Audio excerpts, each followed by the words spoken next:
Namaste from Sri Lanka.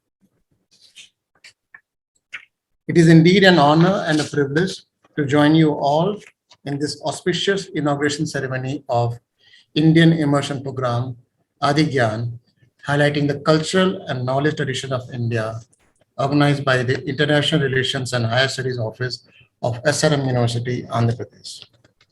Friends, one of the core strengths of Indian civilization has been its never-ending drive to seek knowledge and wisdom.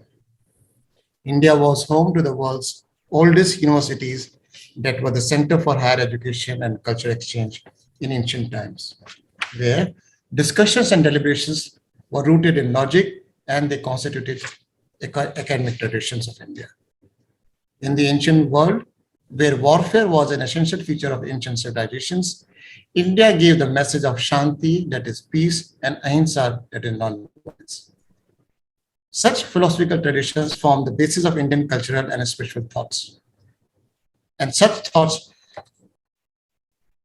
are today recognized by the whole world as the one which can unite the universe. It is India which gave the message of Vasudhaiva Kutumbakam, that is, world is one family, to the world. Indians also believed in the importance of knowledge and education for a civilization to progress. And it is because of these priorities that India had some of the world's ancient universities such as Pushpagiri, Nalanda, Takshila, Vikramshila, Vallabhi, etc.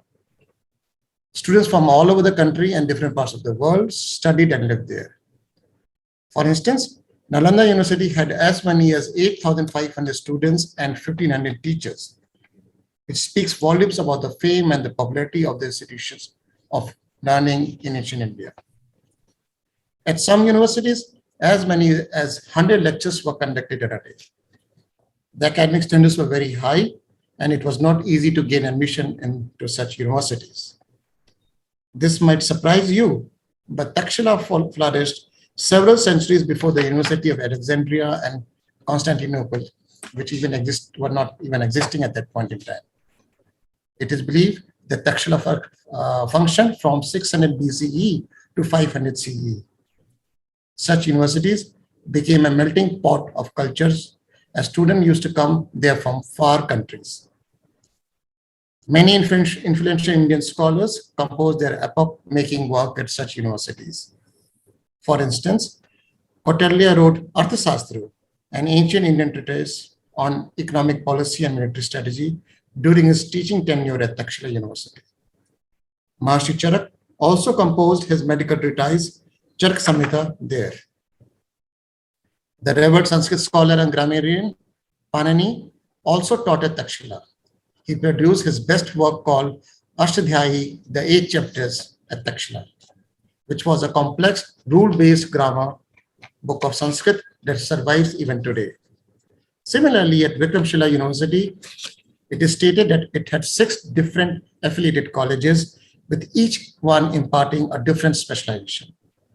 Subjects such as Sanskrit grammar, logic, metaphysics, philosophy, astronomy, astrology, and theology were taught.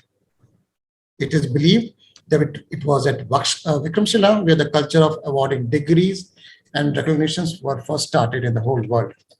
The titles of Mahapandit and Pandit were accorded as per merit to those who completed their education. It is important to note that these universities not only received royal patronage, but were also supported by the local community, particularly the village community. These universities also had astonishing libraries. Some scholars highlight that when Nalanda University was ransacked, its library continued to burn for 3 months. This highlights the number of manuscripts such libraries were possessing at that point in time. You may kindly note that the printing press was not even discovered at that time. So the libraries mainly and only had manuscripts which were handwritten. Subjects such as statesmanship, economics, bookkeeping, business, agriculture, mathematics were also taught at Indian universities. Brahmagupta was among the most celebrated astronomers of Ujjaini University, who continued the tradition of Varamira and made significant contribution to mathematics. He worked on trigonometrical formula, quadratic equations, area of cyclic quadrilateral arithmetic progression, and he also improved Aryabhata's sign tables. In his treatise, Brahmasput Siddhant, he was the first to treat zero as a number of its own right, rather than as a simply placeholder digit. He established basic mathematical rules for dealing with zero, such as 1 plus 0 is equal to 1, 1 minus 0 is equal to 1, 1 into 0 is 0. Brahmagupta's work reached the court of Khalifa at Mansur in Baghdad and played a path-breaking role in making the Arabs conversant with Indian astronomy and mathematics. Later, this knowledge was transmitted to Europe. The tradition of Brahmagupta was continued by Bhaskar II, also called Bhaskar Acharya, who became the head of the astronomical observatory at Ujjaini University. He wrote the famous Siddhant, Shiromani, and Leelavati. He was hailed as the first mathematician to write a work with full and systematic use of the decimal number system. Bhaskar Acharya is also considered the founder of differential calculus, who applied it centuries before Newton and others in Europe.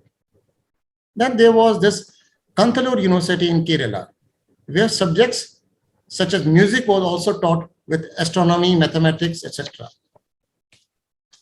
And this university also attracted students from Sri Lanka, where I am presently serving. The tradition of Guru Shishya Parampara also flourished parallelly in India over centuries, particularly in the field of metallurgy, art, craft, music, and dance. In modern times, Gurudev Rabindranath Tagore founded Shanti Niketan in West Bengal, which attracted students from all over the world. Inspired by Gurudev Tagore, Sri Lankan scholars and philanthropists even founded a similar institution and invited Gurudev to lay its foundation. And it was Gurudev who named it as Sri Pali. Today, it is flourishing as a center of higher education in University of Colombo. Friends, I am hopeful that such initiatives like Aadigyan would take our knowledge addition to larger sections all over the globe.